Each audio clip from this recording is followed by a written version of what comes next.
BEd में कार्यानुभव के आधार पर नई तालीम के अंतर्गत में हमें पाठ योजना बनानी है। आज हम काजल का निर्माण कैसे करना है इसका हम पाठ योजना बनाने जा रहे हैं। इसके सामान्य उद्देश्य पहले लिख लेंगे। छात्रों के क्रियात्मक कार्य द्वारा मस्तिष्क, हृदय व हाथ तीनों का समन्वित रूप से विकास करना, छात्रों में सृजनात्मकता का विकास करना, छात्रों को स्वावलंबी बनाना, छात्रों में रुचि व जिज्ञासा का विकास करना, छात्रों को आर्थिक रूप से आत्मनिर्भर करना। इसके सक्रिय उद्देश्य में मस्तिष्क, हृदय, हाथ H3 के आधार पर हम सबसे पहले मस्तिष्क के अंतर्गत उच्च कोटि के काजल का निर्माण करने की आवश्यकता और उपयोगिता के बारे में बताना। हृदय, किसी भी कार्य को भावनात्मक रूप से करने की प्रेरणा देना। हाथ, किसी क्रिया को स्वयं अपने हाथों से करने की प्रेरणा देना जिससे इनकी क्रियात्मक बुद्धि का विकास होगा। इनका पूर्व ज्ञान, विद्यार्थी काजल के निर्माण संबंधी सामान्य जानकारी रखते हैं। शिक्षक की तैयारी, शिक्षक व छात्र मिलकर काजल निर्माण हेतु तैयारी की।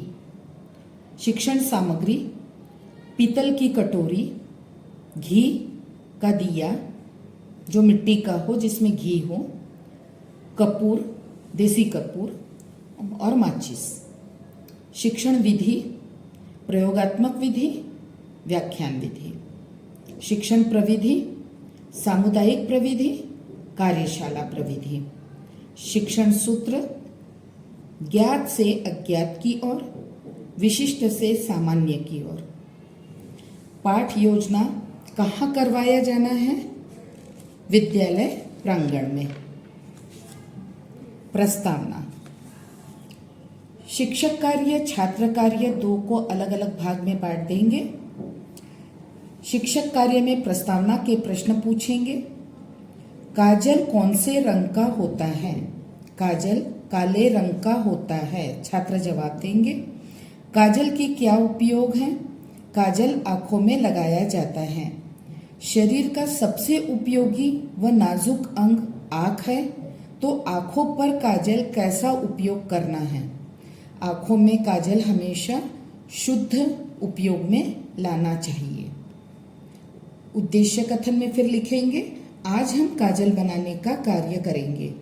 हम क्रमांक, मुख्य गतिविधियां, शिक्षक कार्य, छात्र कार्य, अधिगम के परिणाम इतने कॉलम बना लेंगे। फिर काजल महत्वपूर्ण गतिविधि हमारी, शिक्षक दिशा निर्देशित करेंगे और छात्र काजल निर्माण हेतु प्रथम पीतल की कटोरी में शुद्ध घी का लेपन करेंगे। अधिगम के परिणाम में बच्चे काजल की सामग्री के बारे में जानकारी प्राप्त कर रहे हैं।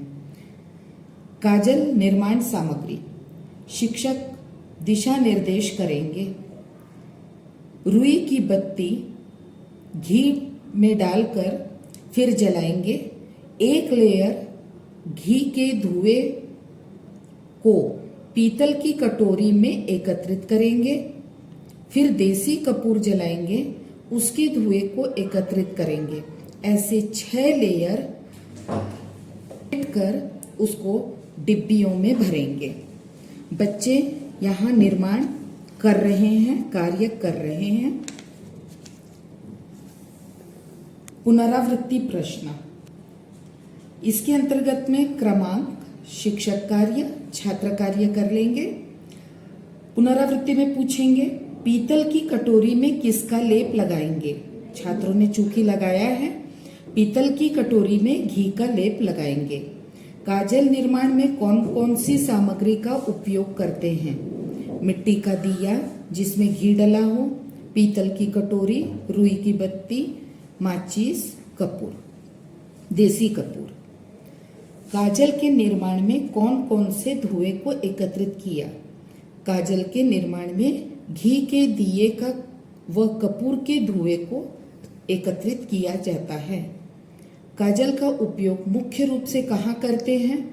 काजल का उपयोग मुख्य रूप से आंखों में लगाने के लिए किया जाता है। अनुप्रयोग या प्रोजेक्ट कार्य या परियोजना कार्य, नई तालीम के अंतर्गत हम ये तीनों पर कार्य कर सकते हैं। तो आज हमारा जो कार्य है वो परियोजना कार्य है।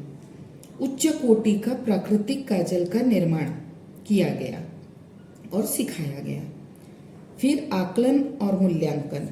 मस्तिष्क जब बालक सीख जाता है तो इसका प्रयोग वह जीवन में कभी भी कर सकता है।